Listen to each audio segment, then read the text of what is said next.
Yes, Virginia and I's mother have the same hair right now. And yes, I am only halfway done, but I could not go to sleep without filming this video because I am triggered. As a black woman, I am triggered. Before I get ahead of myself, I want to welcome you guys to Taste of Reality, where we are reviewing Married at First Sight Season 12, Episode 3.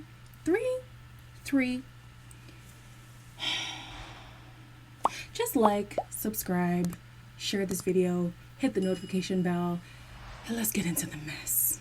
So we start with Chris and Paige's wedding. Paige is walking down the aisle, and it turns out that Chris is actually attracted to Paige. And I am here like, I can't even focus. Because how did y'all not tell me this man was expecting a baby? Why did y'all not let your girl know? Why'd I have to find out in the blogs? Blogs that have been out since December. Child, I can't. I do like that they used Chris as pastor as the officiant. However, it probably was not in their best interest because he was airing Chris out, okay? Tailored suits. Okay. Name brand shoes. Clothing. Luxury car. You get the point. Right. Paige is there like, huh. Okay. Baby girl, whenever you get the chance, run. I do, however, appreciate how Chris's vows were more so a promise to the man that he hopes that he will be, rather than all these vows of like, when you weren't there, he kind of did that too, like, you were always there, where have you been all my life? Like, y'all, can we be honest about the process? Be honest that this is a stranger. Be honest that this is very unconventional, and just talk about that rather than, like, the other guy did it, Ryan, I think his name is, Ryan did it, Chris is doing it. It's not necessary, all right? Just talk about the process, where you're at. We know you're strangers. Don't talk about this. I've been praying. I've been seeing you all this time in my dreams. No. Chris seems to be very stressed that Paige is not only successful, but is also in accounting because, baby, when it comes down to counting them dollars, I don't know if he's balling like he's making it seem like he's balling. Yeah, so, yeah, your spending habits will definitely need to be discussed. That's scary. He also brings up his ex a lot, and this is how you know the breakup is still so fresh. Like, he's comparing different things, like, oh, you have this dog, like she had this dog, or oh, this is like, it was a lot. And he swears he's attracted to her, but the lack of enthusiasm is leaping off of his face. Like, the energy is non-existent. Now on to the next couple. The last couple actually is Haley and Jacob. And Haley's little segment with her bridesmaids, she starts off talking about how she's quick to write off people. Is Married at First Sight really the process you want to go through, babe? And especially with the person who they matched her with, I'm scared. It's just how I am. I tend to write people off before I give them a chance. There he is. Jacob is definitely a grower. He's a guy that you need to get to know, to fall in love with. Like, I feel like he gets misunderstood a lot of the time, and it's to put you with somebody who, like, is quick to find faults. What are y'all thinking? What are y'all? You know what? They have proven me wrong before, but I'm very concerned. I'm very concerned about both of these couples. It's just not looking good. On top of that, the atmosphere in the groom's like waiting area, I almost thought these were hired actors. Why was it so quiet and awkward?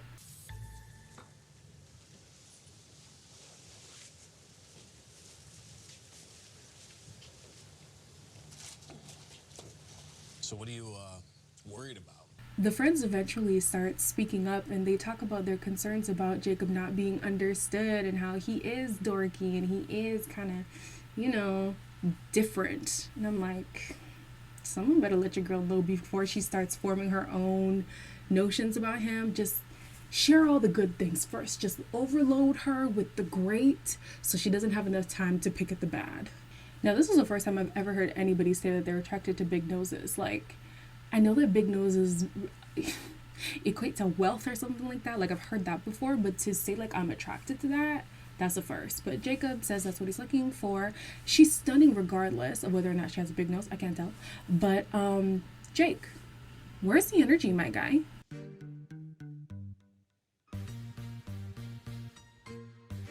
I only saw this man smile once, and that was when they talked about his 80s obsession. He did not, he was so stale and dry, and I know it could be nerves, that is a factor, but I just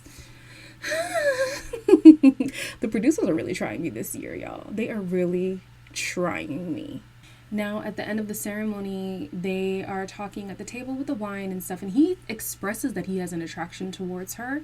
But listen, you don't know this person, right? The only things that they can go off of is the things that you say and their facial expressions, the vibe, all that stuff. So you gotta give her some kind of reassurance in your face, you know what I mean? Like, give her like smiles, cheeky smiles here and there, like just rub her hand a little bit there. Like, I get it, he's a little nervous, he's a little reserved, but I need something in the face. Give me something. Paige at the other wedding also has the same concerns of chemistry, because she's like, I like him, he's attractive, but I don't know if the chemistry's there. Baby, you couldn't be more right. Chris brings up his hustler days, which starts to raise, if anything, a yellow flag for Paige. But she's like, I get it. Like, everybody's got to do what they got to do to get where they got to be. But then this man brings up his ex again. And now it's more so of like how they broke up. Well, okay, she asked him. So let me not say like he just brought it up. She asked him. But he's like, yeah, there was a lack of trust and blah, blah, blah. And I'm thinking to myself, are you going to explain to her how quick that relationship was? Number one. Number two, how do you get into a committed relationship with somebody? Like, you proposed to a woman you don't trust? So many red flags, y'all. So many red flags. Reading the room is clearly not Chris's strong suit, because he brings up the sex talk, and my girl is very evidently uncomfortable. Do you have a high sex drive?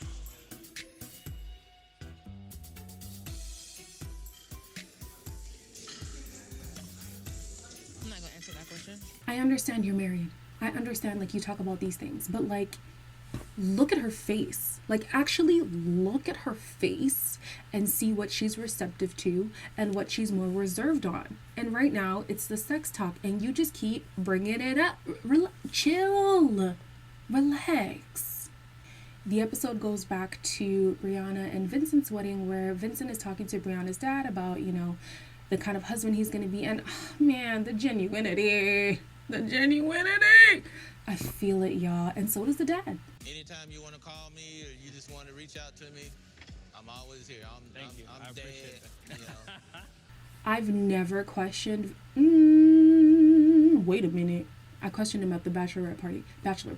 But after that, I never questioned him when it comes to his intent on being a husband and a father. Like, he genuinely seems like he's wanted this for so long, and now that he has that opportunity, like, he's gonna try to be the best that he can be. It's giving me Miles. And I love it. Brianna is a bit of me. Baby. I feel you, sis. I feel you. Okay, we calling it. Shay, have a beer. Shay, we gotta get a bar head. Shay. I'm so glad that these two are really like into each other, because they're my front runners, and if they don't make it, I'm gonna throw a fit. But so far, all the couples in the past that I've wanted to stay together, so don't ruin it for me. Please. Back to Eric and Virginia's wedding. Eric's friends are letting Virginia know that, hey, by the way, you did not marry a party partner. Going out, partying, clubbing, not gonna be him. Staying home, like doing a nice dinner or something, that's like his jam. Okay. Yeah. Even if Eric wasn't as exuberant as Virginia is, or wasn't so into like being at raves and parties and festivals, like, you're now a wife. Like, it doesn't kill the fun, but like your priorities are supposed to change. You know what I mean? So the fact that she's still in party girl mode at 26, okay, maybe I shouldn't bring the age into it, but as a wife, babe, you gotta dial it all the way back, all the way back. All right, so here's the apple, right? Here's the tree. There's no apple falls far from the tree. These men are the same man. I'm done with Chris and his father. When he comes home, he's exhausted. Right. He wants the touch of his wife. He wants to be intimate with his wife. And he don't want that to be once a month, but he wants that to be, once you understand and grow together, he wants it to be pretty consistent. I just don't understand. I don't understand. Is he a plant? He must be. He's so materialistic, so much so that he said, Paige is what I need, not what I want.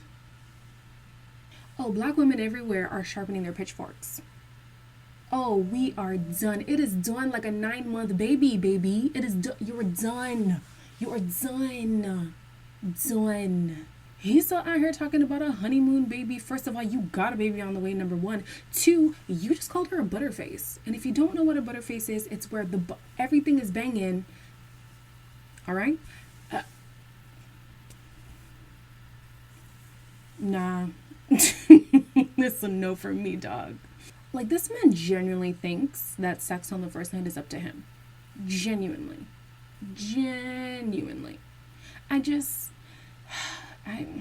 I'm very triggered. Can you tell? Just a little triggered. You know what I mean? I'm glad that the bridesmaids did share the concerns a bit. They kept it cute. But I'm telling you, if it were me, cut the cameras. Deadass. It would be on and popping in this piece. I promise you. Y'all would have had 4 couples, not 5. Best believe that. So I can't just harp on Chris about the whole attraction thing, because Haley shares the same sentiments that he does. You know, like, there's this person who seems like a great person, but the attraction is just not there. You can't fault somebody for not liking how somebody looks. The difference is how they've gone about addressing it. Okay, that's the difference. But I mean, it happened the very first season with Jamie Otis, and we were all stressed. We were like, oh, she's not into him, like, at all. But look at them now. Married how many years? How many kids in? 2, I think. Like, oh, it can work. So I'll give it time. In the trailer, there's actually a lot of I love yous that get flown around, which I'm so excited. I love you, Mr. I love you too. I love you so much. But in true Married at First Sight fashion, the drama is not too far behind. You are acting like you've been seeing somebody else or something. A guy and a girl can never be friends. Ever. Oh, no, my guy friends are guy friends. And I can always go back home. Don't know where we went wrong. Whatever you want to do, bro. No. Dude, what are you doing? I'm just saying. You came in. We're leaving. You. That bitch. The show is gonna touch on the pregnancy situation, and y'all not fooling me. They tryna pin it on Paige and make us think that it's Paige who's pregnant, talking about, yeah, we have sex every day. Pastor Kyle, well, do you guys have protection? No, we know that's not the baby that's coming. Don't do that. I will not forgive Chris. I will not forgive the producers if my girl Paige gets screwed after this process. Listen, I'm going to get my Mbaku energy up. We will not have it. I said we will not have it. Oh. Anyways, that has been Married at First Sight, episode 3 review. We just gonna have to wait and see, child. There's ups and downs with each relationship. So far, even through the trailer, it seems like the couple that's gonna have the easiest run is gonna be Brianna and Vincent, which I feel like is gonna be yeah, I feel like that's going to be the case. The next couple might be, what's their names? Ryan, and is her name Ashley? I hope her name's Ashley. I think it's going to be those two as well. These other three, God help us. God help us. It's not looking good. It's not looking good. But the only way we'll know is if we stick around, and I hope you guys stick around with me. Make sure, again, to like, comment, subscribe, hit that notification bell button, and I will see you guys next week for another review.